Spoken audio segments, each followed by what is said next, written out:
এখানে বিজ্ঞ সরকারি দলের সম্মানিত সদস্যবৃন্দ যারা আছেন তারা হয়তো সবাই অর্থনীতির ছাত্র এবং খুবই স্মার্ট, খুবই ট্যালেন্টেড স্টুডেন্ট ছিলেন, যার কারণে কাগজ দেখা মাত্র ভিতরে কি আছে তারা হয়তো এটা বুঝে ফেলেছেন, আলোচনার জন্য দিয়েছেন।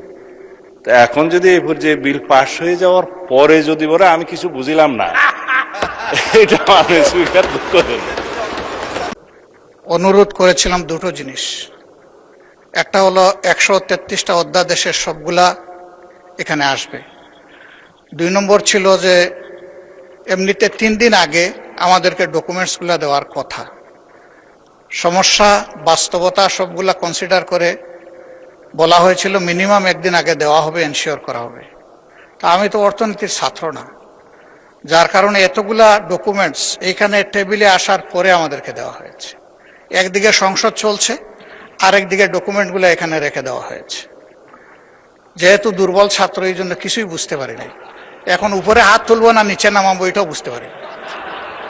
এখন যদি সংসদ সদস্য হিসাবে কিছু না বুঝে হা বলি এইটা হবে অপরাধ, যদি না বুঝে নাও বলি এইটাও হবে অপরাধ। এই জন্য আমরা চুপ থেকেছি মাননীয় স্পিকার, আমাদের অবস্থান এখন তাই। আমি জানি না এখানে বিজ্ঞ সরকারি দলের সম্মানিত সদস্যবৃন্দ যারা আছেন তারা হয়তো সবাই অর্থনীতির ছাত্র এবং খুবই স্মার্ট, খুবই ট্যালেন্টেড স্টুডেন্ট ছিলেন, যার কারণে কাগজ দেখা মাত্র ভিতরে কি আছে তারা হয়তো এটা বুঝে ফেলেছেন। আমরা বুঝতে পারি নাই মাননীয় স্পিকার, এটা আমাদের অক্ষমতা। এখন আমরা কি করব, আমাদেরকে একটু পরামর্শ দেন।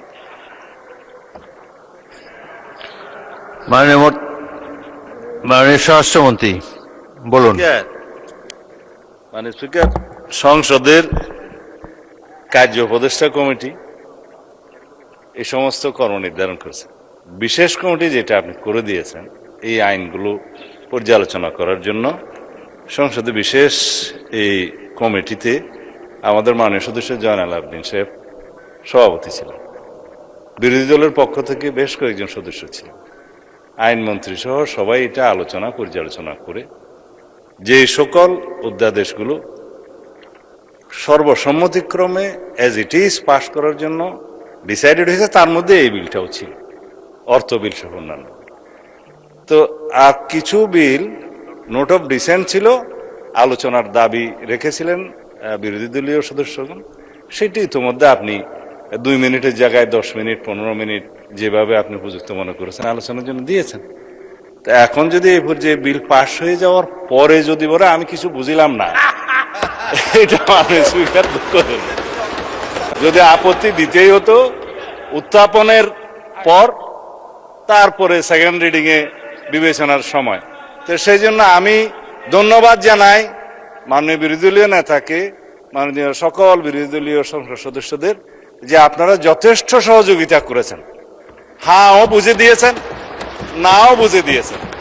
এই অপরিসীম সহযোগিতার জন্য সরকারি দলের পক্ষ থেকে আপনাদেরকে ধন্যবাদ জানাচ্ছি। রফিকুল ইসলাম খান বলুন। মাননীয় স্পিকার, আপনাকে ধন্যবাদ আমাকে সুযোগ দেওয়ার জন্য। আমাদের মাননীয় স্বরাষ্ট্রমন্ত্রী বলেছেন বিশেষ কমিটির কথা। বিশেষ কমিটিতে এই আলোচনা হয় নাই যে টেবিলে টেবিলে যখন সংসদ চলবে তখন বিলগুলি আইনে হাজির করা হবে, এবং এটা 3 দিন আগেই দেওয়ার কথা ছিল। নাম্বার 1। নাম্বার 2 হলো বিশেষ কমিটিতে এটাও আলোচনা হয়েছে যে সকল বিলই 133টি সংসদে উঠবে আর কি। এরপরে এটাও বলা হয়েছে যে আমাদের যে ব্যাপারে কি বলে যেগুলো আপত্তি আমরা জানিয়েছি ওটা ছাড়াও এই বিলগুলির ব্যাপারে সংসদে কথা বলার সুযোগ আছে। সুতরাং আমাদের কথা বলা এটা আমাদের অধিকার, এর সুযোগ থাকা উচিত ছিল আর কি। জি মাননীয় স্পিকার, আপনাকে ধন্যবাদ। আমি একটু মাননীয় চিফ হুইপ, মাননীয় আইনমন্ত্রী বলেন। আইনমন্ত্রী বলেন। মাননীয় স্পিকার, আপনাকে ধন্যবাদ। মাননীয় স্পিকার, মাননীয় সদস্য বলেছেন সবগুলো উত্থাপনের কথা ছিল। সো আমি ওই বিশেষ কমিটির সদস্য হিসেবে এইটারই কালেক্ট করতে পারি না, আমার মনে হচ্ছে না যে ধরনের কোনো সিদ্ধান্ত ছিল। দ্বিতীয়ত হলো আর্টিকেল 93 অব দি কনস্টিটিউশন, সেখানে বলা আছে 3টা অপশন। নাম্বার 1, 30 দিনের মধ্যে বিল উপস্থাপন করতে হবে। আমরা সবগুলো 30 দিনের মধ্যে অধ্যাদেশগুলো আপনাদের সামনে আনতে হবে, সংসদের সামনে। আমরা এনেছি। নাম্বার 2 অপশন হলো আমরা কোনটা উত্থাপন করব, যদি কোনোটা উত্থাপন না করি তাহলে সেটা ল্যাপস হবে। নাম্বার 3 হলো যেটা উত্থাপন করা হবে সেইটার আবার দুইটা ফেট আছে, এক বিল আকারে অনুমোদন হবে অথবা অনুমোদন হবে, শব্দগুলো এইভাবে দেওয়া আছে। তো আমরা যেগুলো উপস্থাপন করা হবে না, ওখানে সিদ্ধান্ত হয়েছে সেগুলো আমরা উপস্থাপন করিনি বলে ওইগুলোর উপর আলোচনার সুযোগ রুলস অফ বিজনেস এবং আর্টিকেল 93-তে নাই।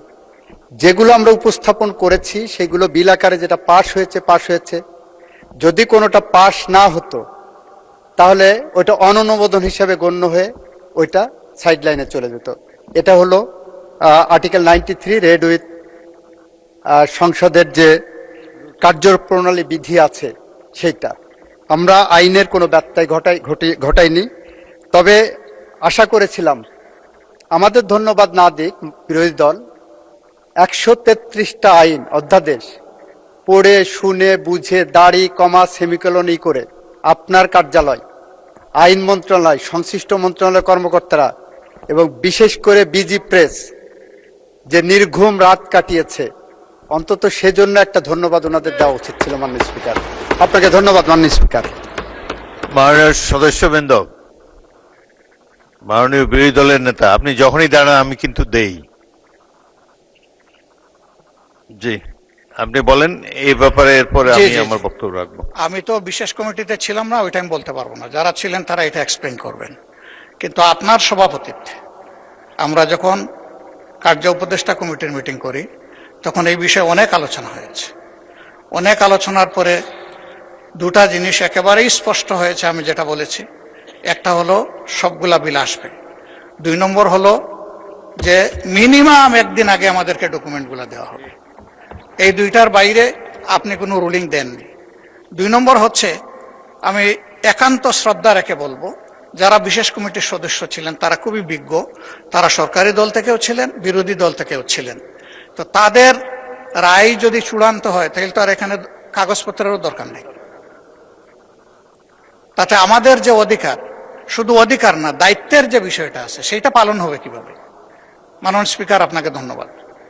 মাননীয় বিরোধী দলের নেতা সালাউদ্দিন সাহেব, স্বরাষ্ট্রমন্ত্রী, বলবেন। মানে স্পিকার, প্রত্যেকটা বিলের উত্থাপনের পরে এই কথাগুলো মাননীয় বিরোধী দলের নেতা বলতে পারতেন। এখন সমস্ত বিলগুলো শেষ হয়ে যাওয়ার পরে সেটা আবার প্রথম থেকে উল্টানোর মতো কথা। এই কথাগুলো আপনি কগনিজেন্সে নিতে পারতেন যদি প্রত্যেকটা বিল উত্থাপনের আগে বলতেন যে আমি বিলের কপি পাইনি। আপনি তো সেরকম করেছেন, সময় দিয়েছেন যে 3 ঘন্টা আগে পাইনি। তা আপনার কন্ডোন করার যে ক্ষমতা, স্পিকার হিসাবে আপনার টাইম কন্ডোন করার ক্ষমতা আপনার আছে। আপনি যখন উত্থাপনের অনুমতি দিচ্ছেন তখন মানে you have already condoned the time. এটাই হচ্ছে মাননীয় speaker rules of procedure. Thank you মাননীয় স্পিকার। মাননীয় সদস্যবৃন্দ, মাননীয় বিরোধী দলের নেতা যে কথাগুলো বলেছেন আমিও তার সাথে একমত। অ্যাকচুয়ালি বিল এত শেষ মুহূর্তে পেলে এটার উপরে আলোচনা করা ডিফিকাল্ট, কিন্তু এই যে সিচুয়েশনটা হলো, এটার প্রধান কারণ হলো যে আজকের মধ্যে আমাদেরকে বিলগুলো ফাইনালাইজ করতে হবে, পাস করতে হবে, এই টাইম লিমিটের কারণে, 30 দিনের কারণে। না হলে তো আমরা আরো 15 দিন, 1 মাস সময় নিতে পারতাম। এই টাইম কনস্ট্যান্টের কারণেই আমাদেরকে দ্রুত বিলগুলো পাস করতে হয়েছে। এবং আমরা বিশেষ কমিটিতে যা সব সিদ্ধান্ত হয়েছে সেগুলো সবই পালন করা হয়েছে। কেবলমাত্র টাইমটা আমি স্পিকার হিসাবে কন্ডোন করেছি, কিন্তু ভবিষ্যতের জন্য আমরা লক্ষ্য রাখবো যাতে বিল যথাসময়ে বা অন্তত 2-3 দিন, অন্তত 1 দিন আগে যাতে সদস্যরা পায়, এ ব্যাপারে আমরা যত্নবান থাকবো।